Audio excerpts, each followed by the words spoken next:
No one at the gala expected the night to be remembered for a janitor, least of all the woman who made the joke. What began as an off-hand challenge meant to amuse wealthy guests would soon ripple far beyond the walls of the Crystal Bay Hotel and change one quiet life forever. The string lights above the Crystal Bay Hotel ballroom glowed softly, reflecting off polished marble floors and giving the evening a warm, golden shine. Everything about the night felt expensive. Guests in tailored suits and elegant gowns drifted between round tables dressed in crisp white linens.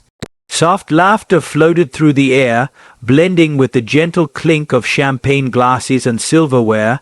Near the far wall, almost forgotten, sat a slightly worn baby grand piano. Its surface showed faint scratches that did not match the luxury surrounding it, like it had wandered into the wrong room.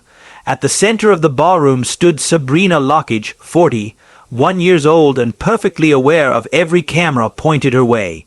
She wore a fitted emerald dress that caught the light with every movement. Her hair fell in smooth waves over her shoulders, and her smile was practiced, polished, and ready for headlines. Sabrina was known for her flair, her bold remarks, and her talent for turning small moments into public conversation. Tonight was no different. She rested her manicured fingers on the piano lid and glanced around at the donors, reporters, and socialites gathered near her. "You know," she said lightly, her voice carrying just far enough to be heard, "if anyone here can play this piano perfectly, I'll marry them tomorrow." The comment landed exactly as she intended. Laughter rippled through the group, easy and indulgent. A few guests exchanged amused looks, as if to say that this was classic Sabrina. Reporters tilted their heads, mentally saving the quote for later. No one believed the statement meant anything at all. It was a joke, nothing more, especially at a black tie fundraiser. Near the edge of the room, Khalil Brantley paused mid-step. He had been refilling pitchers of ice water, moving quietly between tables the way people in service roles learn to do. At 27, he was the youngest janitor on staff and had worked at the hotel for only 8 months. His navy uniform shirt bore the hotel logo, slightly faded from repeated washing. He blended into the background so well that most guests never noticed him. But when Sabrina spoke, Khalil stopped. He set the pitcher down slowly and looked toward the piano. After a brief pause, he walked forward and spoke just loudly enough for the nearby circle to hear. "Do you mean that?" The laughter faltered. Heads turned, conversations paused. Sabrina looked at him, surprised not by the question itself, but by who had asked it. She recognized his face the way people recognize staff members who are always present but rarely acknowledged. "Familiar yet unnamed, I suppose I do," she replied, tilting her head slightly, a smirk playing at the corner of her mouth. "Why are you thinking of giving it a try?" A ripple of amusement passed through the group. Someone whispered that this might be entertaining. Another guest let out a quiet chuckle, clearly expecting a brief and awkward moment. Khalil did not smile. He stepped closer to the piano and ran one hand along its worn edge. "If you're serious," he said evenly, "then let's see how serious you really are." The mood shifted just enough to draw people in. A reporter raised a phone. A hotel manager moved closer, ready to step in if things became uncomfortable. Sabrina, enjoying the attention and the unexpected turn, gestured toward the bench. "Go ahead," she said. "Let's see what you've got." Khalil set his cleaning caddy aside and sat down on the piano bench. His uniform looked out of place against the glossy black piano. He took a breath and placed his fingers on the keys. For a moment he did nothing. A few guests exchanged doubtful looks.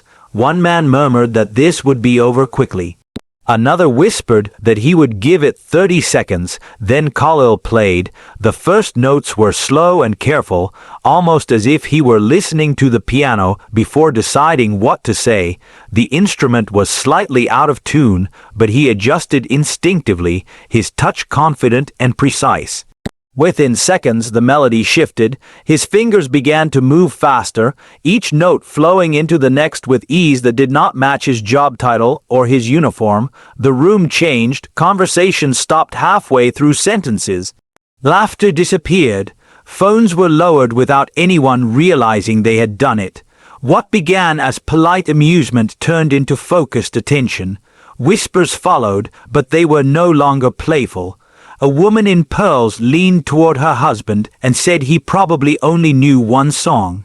Her husband watched closely, waiting for a mistake. Two young men near the buffet smirked as one muttered that he was probably about to play something simple and stop. Khalil did not react. His shoulders stayed relaxed, his body swaying gently with the rhythm. The sound filling the room was rich and layered, far more complex than expected. The comments grew quieter, less confident. Someone asked where he had learned to play like that.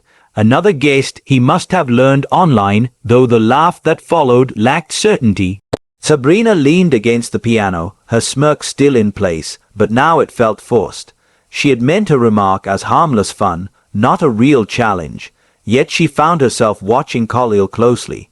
His posture, his control, the way he let the music breathe. "Not bad," she said casually. "Let's see if you can keep it going." Khalil answered with music instead of words. His left hand dropped into deep, steady chords, while his right hand danced across the higher keys. The melody grew bolder, weaving patterns that felt effortless yet demanding. Even the guests who had been skeptical began to shift their stance, drawn in despite themselves. From the service hallway, a hotel chef stepped out and leaned against the doorway, arms crossed, eyes fixed on the piano. Waiters slowed their steps, trays held still. Staff members, usually invisible, stood watching alongside the guests. "He's actually really good," a woman in a sequin dress said quietly. Sabrina waved her hand as if unbothered, but her voice carried an edge. Talent can come from anywhere. Khalil moved into a section that blended soft emotion with sudden power. The music did not just fill the room, it pressed into it, shaping the air and demanding attention. A man in a gray suit muttered something dismissive under his breath, but Khalil heard it. Without looking up, he climbed higher on the keys, striking a clear note that rang through the space before settling back into the melody. A woman near the front asked where he had learned to play. "Not here," Khalil replied calmly, never breaking rhythm. The response drew quiet laughter, the kind that comes with curiosity rather than mockery.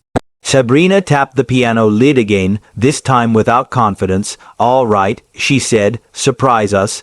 Khalil's hands moved faster, cascading through runs that challenged the piano itself. The murmurs faded. Smirks vanished. The room leaned forward as one. The moment shifted when people stopped seeing him as a novelty and began seeing him as an artist. The melody slowed into a minor key passage that tightened the air. The lower notes rumbled like distant thunder while the higher tones floated, fragile and haunting. It was not just technical skill, it was storytelling. Every chord felt intentional, every phrase carried weight. Then, without warning, he pivoted again. His right hand burst into rapid motion while his left anchored the piece with deep, rolling rhythm. The contrast was electric, light and shadow, control and release. Someone whispered that the piece sounded familiar, then corrected themselves, realizing it was something new. Khalil closed his eyes briefly, pushing the melody further. When his left hand struck a powerful series of chords, the room seemed to vibrate. The sound settled into the floor, into the walls, into the people listening. Sabrina crossed her arms, her expression no longer guarded. She leaned toward the woman beside her and admitted quietly that she had not expected this. The woman only nodded, unable to look away. The music softened again, turning gentle and intimate, like something played late at night behind a closed door. People held their breath without realizing it. Then Khalil lifted the piece once more, building towards something unseen. A man who had been recording lowered his phone, choosing to listen instead. Khalil's final sequence was stunning. Rapid notes spun from his right hand, while his left drove the rhythm forward. When the last note came, it lingered, hanging in the air before fading. Silence followed, then the room erupted. Applause, cheers, whistles. Some guests stood without thinking. Sabrina clapped too, her thoughts racing. She had made a joke. He had taken the room. She stepped forward. "That wasn't what I expected," she said softly. Khalil looked up, calm and steady. "Most things worth remembering aren't." The applause continued, and conversation sparked instantly. People leaned in, voices animated. Sabrina stayed near the piano, watching him, aware that the story was already slipping from her control. A woman approached and asked where he learned to play. Khalil spoke of an old piano his mother bought cheaply from a church, chipped keys and all. Another man questioned his lack of formal training. Khalil replied simply that figuring it out was the training. The general manager placed a hand on Khalil's shoulder and asked how long he had worked there. When Khalil answered, someone joked that he had been hiding his talent. "I wasn't hiding," Khalil said. "No one asked." The words landed heavily. Sabrina laughed lightly and admitted he had broken her rule about never being upstaged. A reporter tried to get a quote, but Khalil declined, saying the music was enough. When people asked him to play again, he shook his head. One was enough. He left the room quietly, compliments following him like echoes. Sabrina watched him disappear through the service door, unsure whether she felt impressed or unsettled. The story, however, was just beginning. The applause did not fade so much as it broke apart into dozens of conversations all at once.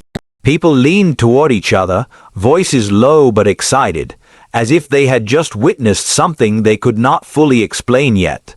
Laughter returned, but it sounded different now. It carried surprise instead of comfort, curiosity instead of control. Sabrina stayed close to the piano, her hand resting lightly on the lid.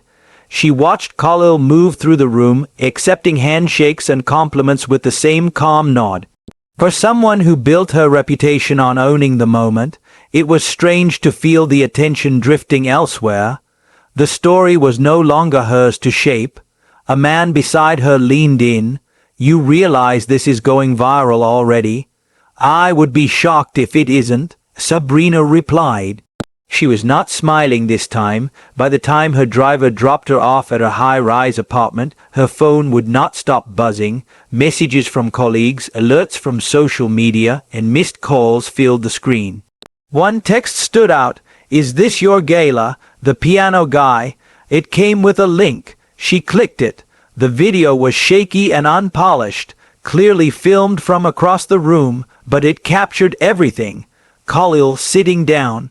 The early chuckles, the silence, the eruption of applause. In less than 3 hours it had passed 300,000 views. Sabrina exhaled slowly.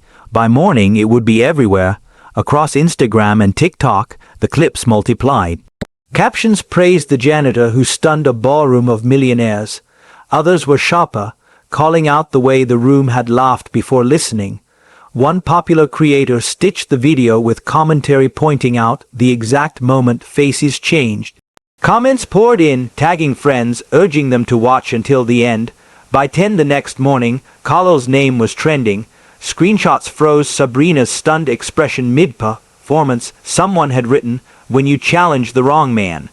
Khalil woke up that morning in his small apartment above a laundromat on Beechwood Avenue. The hum of dryers below blended with the glow of his old laptop screen. Notifications filled the display, messages from old classmates. Missed calls from unknown numbers. A friend wrote that he was everywhere and should start a channel immediately. Khalil rubbed the back of his neck. He had never chased attention. Music had always been private, something shared with a few friends or played quietly late at night.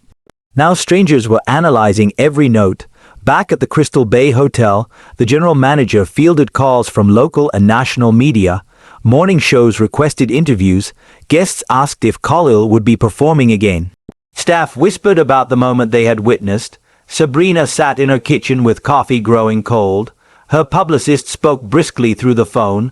"This is an opportunity, but people are criticizing the way the room reacted. You need to address it."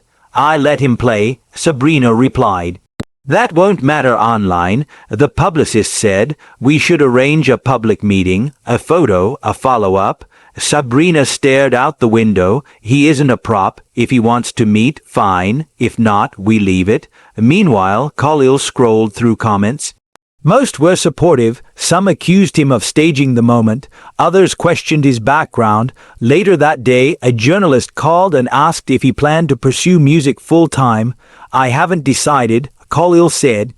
A viral video shouldn't decide my life. What should people take away from it? The reporter asked. That you can't judge someone by how they look. Khalil replied, and talent doesn't come with a dress code. By evening, the clip aired on national television. Music critics commented, social commentators debated, guests from the gala called the hotel, some claiming they had known all along. Sabrina received invitations to panels and interviews, but she knew the choice was not hers. It belonged to Khalil. 2 days later, Khalil sat at a small table in Marlowe's coffee house. The morning rush had passed. He had agreed to meet Sabrina privately. She arrived a few minutes late and apologized.